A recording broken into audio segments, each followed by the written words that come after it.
You know, there's always a couple of things that I do when I jump into the editing process of my videos.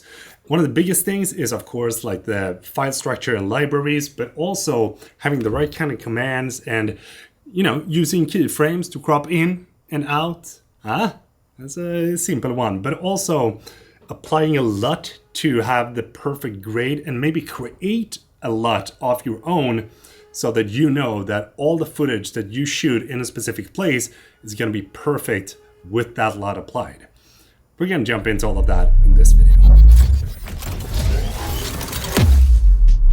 I just want to start this video off by saying a huge thank you to ArtGrid for sponsoring this video. And if you didn't know, they've actually brought back one of the biggest editing challenges out there that you can participate in. And to enter the challenge, all you have to do is to go down to the link down below with the Edit Challenge homepage and download your editing challenge kit. And then create a video of ArtGrid footage and Artlist music in one of three categories: a made-up brand, a made-up movie trailer, or a music video using a song from Artlist. And when you're done editing and all that good stuff and have a really good video, then you're gonna submit your entry by uploading your video to YouTube with ArtGrid X Artlist Edit Challenge. You have all the way until September 23rd, 2021 to enter the challenge, and check out all the details down below and join in, because I know you're gonna have a blast. The first of my top 5 editing tips and tricks is going to be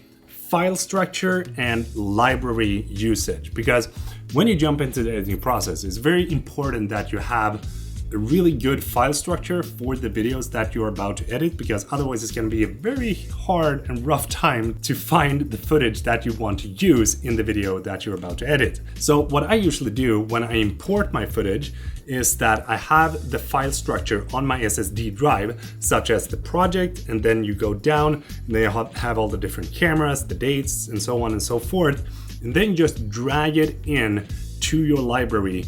And that ultimately creates different folders in the library itself so that you can start using that when you jump into the editing process. And this is a very good way of keeping your things structured. The second tip is using commands and shortcuts when you are editing. I don't know about you, but for me, it took a very long time before I got rid of like cut, click, delete.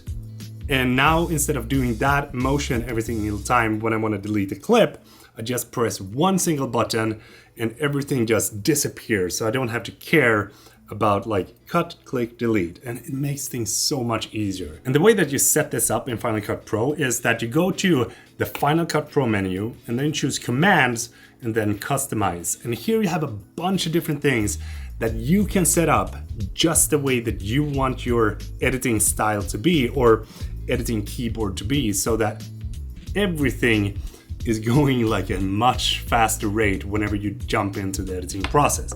Highly recommend this, because I think it reduced my average editing time of a video from around like 8 hours down to like 3 or 4. The third tip is to use keyframes. And keyframes is something that is very hard to get used to in the beginning, because you don't really know how it works. But I tend to see it as an animation, because when you are animating something, you have to go step by step and adjust the keyframe for each and every frame that you have.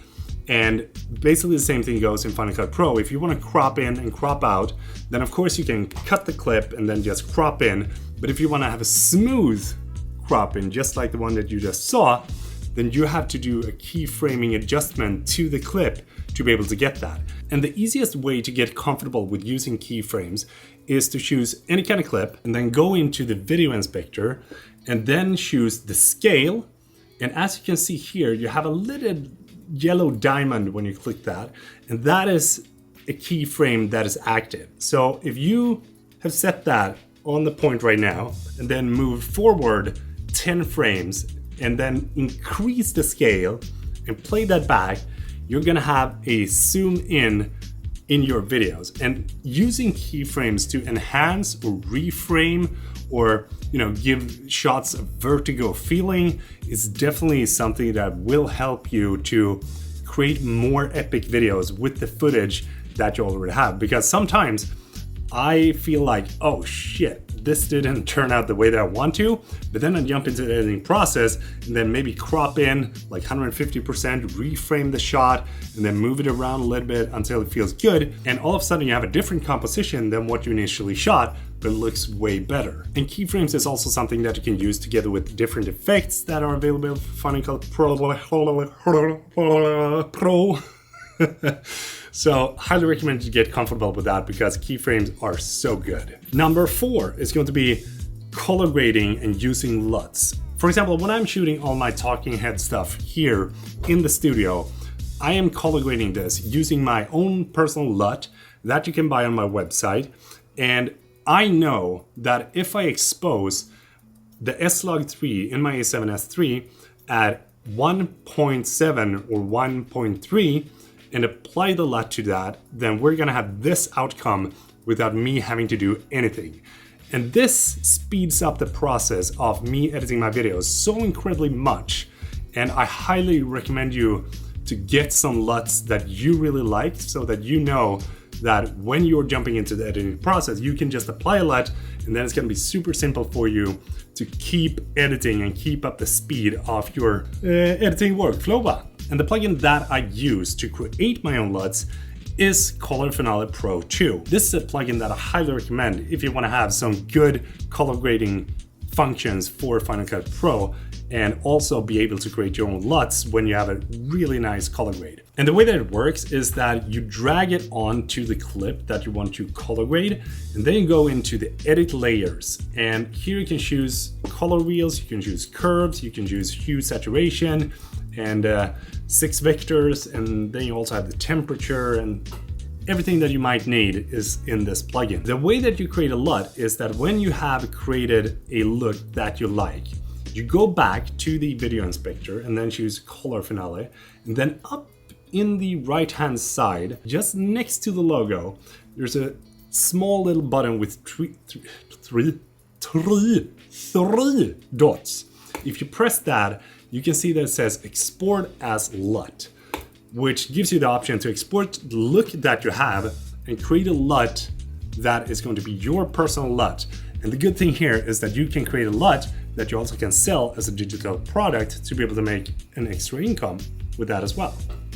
Highly recommend it. Last tip is going to be adaptive limiter. This is something that I use to like level out the entire audio of my video that I shoot. For example, when I'm sitting here at the office now, my microphone is on my camera, but to be able to level out the audio levels and get them much more consistent, I apply the adaptive limiter to it, and then it usually adapts pretty good to where the low parts are and raises them up, and where the high parts are and then drag those down. Of course, you can jump into the different effects and, you know, adjust it the way that you want it to. So there's so many things that you can do with that.